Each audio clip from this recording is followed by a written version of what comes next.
Janasena party ఎట్లుందన్న తెలంగాణలో? Ground లెవెల్లో ఒక గ్రామాన్ని విస్తరించే దిశగా పోతుంది. అంటే పవన్ కళ్యాణ్ ఫ్యాన్సా లేకపోతే నిజంగా ప్రజలు కూడా కోరుకుంటారు? 50 ఏళ్ళ నుంచి కాంగ్రెస్ని చూసారు, టీఆర్ఎస్ని చూసారు, ఒక కొత్త తరాన్ని చూడాలనుకుంటారు. అంటే తప్పే. అండ్ ఎందుకన్నా జనసేనని ఎందుకు ఎంచుకోవాల్సి వచ్చింది? కోట్లాది మంది అభిమానులే ప్రపంచవాద్యముగా ఆయన సినిమా తీస్తే 200-300 కోట్లు వస్తాయి. అది విడిచిపెట్టి ఆయన సొంతంగా శస్త్రచికిత్స భుజానికి శస్త్రచికిత్స చేసుకుంటే సొంతంగా పైసలు పెట్టుకుంటారు. చెప్పు, ఈ రోజులలో దేశంలో ఎవరైనా పెట్టుకుంటారు అట్లా? తప్పు చేసినా ఎప్పుడన్నా అనిపించిందా భారతీయ జనతా పార్టీని వదిలిపెట్టాడు? పార్టీని వదిలేసిన దానికంటే నేను నమ్ముకున్న వాళ్ళు నన్ను ఆగం చేసిరని బాధనే ఎక్కువ. సో ఇప్పుడు బీజేపీ అనేది ఆల్రెడీ కేంద్రంలో కలిసి పనిచేస్తుంది. రేపు మళ్ళీ మీరు బీజేపీ నాయకులతోటే కలిసి పనిచేయాలి అన్న. అది పార్టీ చూసుకుంటుంది అన్న. నేను అప్పుడు రెడీ కదా అన్న, నేను పార్టీ చూసుకుంటుంది. నేను అందరు నాయకులు ఇట్లనే ఉంటాను అంటే అందరు నాయకులు అట్లా ఉంటాను.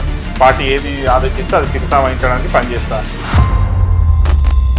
పవన్ కళ్యాణ్ గారు ఆంధ్ర వ్యక్తిగానే ఇప్పటికే ఒక బ్రాండ్ వేసేసి తెలంగాణలో ఆదరిస్తారని చెప్పేసి అనుకోవచ్చు. పవన్ కళ్యాణ్ ఇప్పుడు ఏదో నాగబాబును సీఎం చేస్తారు, చిరంజీవిను సీఎం చేస్తారు, రామ్ చరణ్ సీఎం చేస్తారు అని చెప్పలే కదా. జనసేన తెలంగాణ పార్టీలు తెలంగాణలో ఆంధ్రలో ఎవరైనా తెలంగాణలో ఎవరు కదా. రేపు ఏదైనా పదవులు వచ్చినా తెలంగాణ బిడ్డలో వాడుకో. తొక్కుడు రాజకీయాలు ఎవరి దగ్గర నుంచి నేర్చుకున్నాడు అన్న? నేను ఎవరు దొక్క భగవంతుడు దొక్కాలనుకుంటే దొక్కుతాడు. నేను దొక్కనే ఎవరు దొక్కుతానో దొక్కాలంటే ఎవరు దొక్కలేడు అన్న భూమి మీద. నేను భూస్థాపితం చేస్తా, నేను తొక్కేస్తా అని అహంకారం మాటలు మాట్లాడినాడు ఎవడైనా భగవంతుడు. కొన్ని మాటలు ఎట్లాగే అనిపిస్తుంది. చెప్తున్నా, నేను తొక్కే మనం వయసుకు మించి క్యాడర్ ని మించి ఎక్కువ మాట్లాడుతున్నాం. అన్న ఆవేశం అది. ఇప్పుడు మనం ఎక్కడ కూర్చున్నాము? గజ్వేల్ కూర్చున్నాం. గజ్వేల్ అంటేనే కేసీఆర్ అంటేనే గజ్వేల్. అంత బ్రాండ్ ఉన్న దగ్గర జనసేన పార్టీ ఒక ఆంధ్ర పార్టీ తీసుకొచ్చి ఈరోజు సీనన్న నేను ఎమ్మెల్యే అయిపోతా అనడం కొంచెం అంటే జోక్గా అనిపిస్తుంది.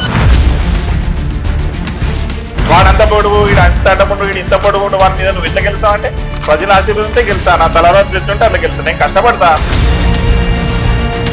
కదా. నేను చిన్నోనే కావచ్చు, నేను మరీ చెప్తున్నా, నేను చిన్నోనే కావచ్చు.